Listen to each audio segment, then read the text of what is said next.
Shalom, shalom, pépé à tous. Vous êtes sur votre émission La Voix de la Vérité et de la Vie. Je suis Arsène Akora. La Voix de la Vérité et de la Vie, c'est la vie en vous, la vie chez vous et la vie autour de vous. La Voix de la Vérité, c'est la solution à tous vos problèmes et la réponse à toutes vos questions. Suivez votre émission La Voix de la Vérité tous les jours et vous trouverez un sens pour votre vie et vous ne serez plus jamais le même. Pour toutes vos préoccupations, appelez-nous au numéro 01 94 98 41 78 et envoyez-nous tous vos témoignages au numéro WhatsApp 01 92 37 70 97. Vos témoignages sont des louanges à Dieu et vos témoignages produisent et renforcent la foi de l'autre pour faciliter son miracle. La Voix de la Vérité de ce jour a pour thème le trône de la miséricorde, tiré de Hébreux 4 à partir du verset 16 qui dit ceci: approchons-nous donc avec assurance du trône de la grâce afin d'obtenir miséricorde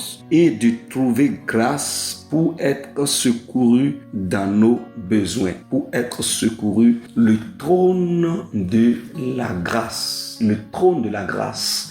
Vous savez, il y a une chose que vous devez savoir et qui ne doit pas sortir de votre esprit en tant qu'enfant de Dieu. Le trône de Dieu, le siège de Dieu, là où Dieu est assis présentement, en notre temps, à l'heure où nous sommes, là où Dieu est assis, le trône sur lequel il est, c'est-à-dire le temps dans lequel nous sommes, ce que Dieu est en train de faire actuellement en ce temps et en cette heure. L'âge dans lequel nous sommes présentement, c'est ce que l'apôtre est en train de nous présenter pour dire que nous sommes dans le temps de la faveur divine. Nous sommes dans le temps de la grâce divine. Nous sommes dans le temps de la grâce divine, de la faveur divine, où la grâce, la faveur, la miséricorde, la bonté de Dieu ont été activées pour nous en Christ et demeurent permanents pour nous qui sommes en Christ. Et pour les autres aussi, qui ne sont pas encore venus en Christ. Et il est en train de dire que le trône auquel nous appartenons aujourd'hui, ce n'est pas le trône du jugement. Ce n'est pas le trône de la condamnation, ce n'est pas le trône du jugement. Ça veut dire qu'aucun enfant de Dieu ne doit penser dans son esprit que Dieu peut aujourd'hui le condamner pour quoi que ce soit. Si vous êtes en Christ, il dit il n'y a point de condamnation pour ceux qui sont en Christ. Il dit qui accusera les élus de Dieu? C'est Dieu qui justifie. Qui les condamnera? Christ est mort. Et non seulement qu'il est mort, il dit bien plus, il est ressuscité, il est assis à la droite de Dieu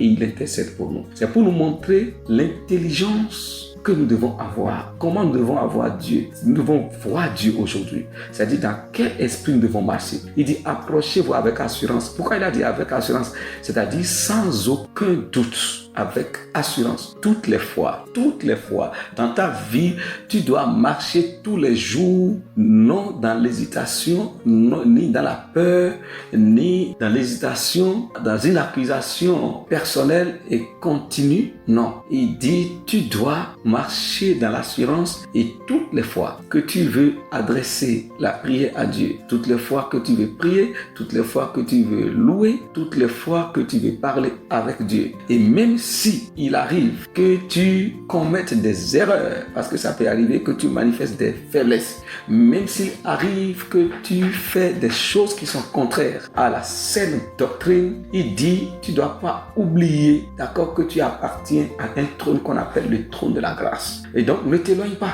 C'est pour cela qu'il dit, approchez-vous. C'est-à-dire, ne t'éloigne pas. Ne fuis pas. Ne fuis pas. Quand tu remarques que tu as failli, il ne faut pas fuir. Quand on faillit, quand on fait ce qui n'est pas bon, on ne fuit pas. Il dit, malgré ça, il dit, approche avec assurance. Approche avec assurance du trône de la grâce. Va sur tes genoux et parle avec assurance. Parle avec assurance. Dis-lui les choses qui sont, les choses telles qu'elles sont. Il dit, approchons-nous donc avec assurance du trône de la grâce afin d'obtenir miséricorde et de trouver grâce. Vous avez vu, non? Afin d'obtenir miséricorde et de trouver grâce. Parce que la grâce, elle est disponible et la miséricorde, elle est disponible. Elle est disponible. Donc, tu ne peux pas t'éloigner, fuir et ne plus venir écouter la parole de Dieu, ne plus te rendre au lieu où tu écoutes la parole de Dieu parce que tu as commencé par parce que il y a des choses qui sont rentrées dans ta vie et il y a beaucoup de reproches que tu te fais toi-même. Et à cause de cela, tu as peut-être peur de venir à l'église l'église, ou bien d'aller écouter l'enseignement, ou bien tu n'as plus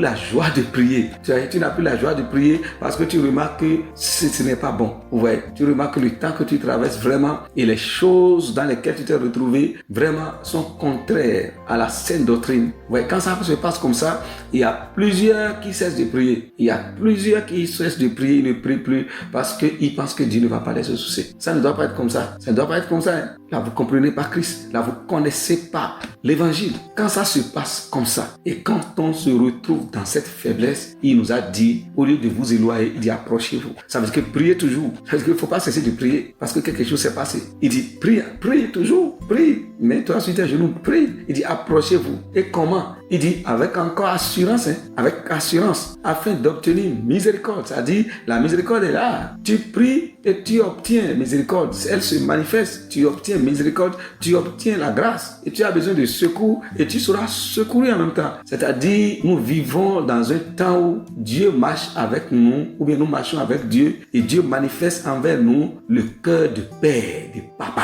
Le cœur de papa, le cœur de père. Nous sommes plus proches de lui. Nous vivons entre père et fils, entre père et enfant, qui comprend. C'est comme ça que vous devez regarder Dieu. Votre père, votre père. Vous ne pouvez pas fuir la maison parce que je me rappelle quand j'étais un peu quand j'étais un peu adolescent, quand j'avais, c'est pas dans l'enfance, quand j'avais 6 ans, j'avais fait quelque chose qui n'était pas bien. J'ai pris l'argent de maman. C'était 10 francs que j'ai pris et elle m'a surpris. J'ai jeté l'argent et elle m'a chicoté. J'ai fui de la maison et j'ai dit, je ne vais plus revenir à la maison. Je ne vais plus revenir. Je vais rentrer, je vais me perdre, je vais rentrer dans la brousse. Et je suis rentré dans une brousse là, dans une brousse et j'étais là. C'était un mercredi, donc on n'avait pas l'école le soir. Et j'ai fui, c'était à 15h que j'ai quitté la maison et je suis resté là jusqu'à 17h. Je suis resté dans la brousse là jusqu'à 17h. Lorsque la nuit s'annonce, le soir s'annonce et que le soleil descend, la peur m'a pris dans cette brousse là. Je regarde derrière à gauche, devant,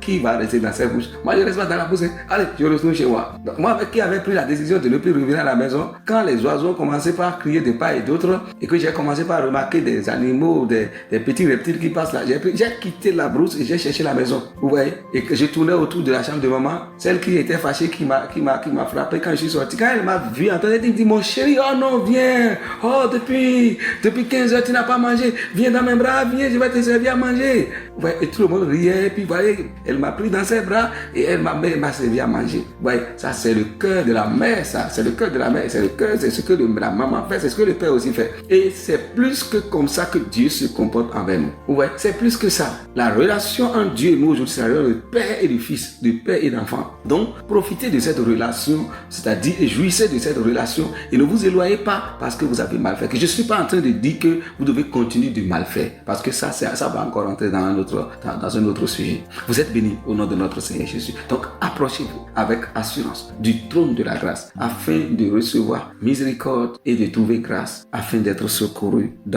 pour être secouru dans les besoins. Vous êtes bénis au nom de Jésus-Christ. Nous passons à la prière.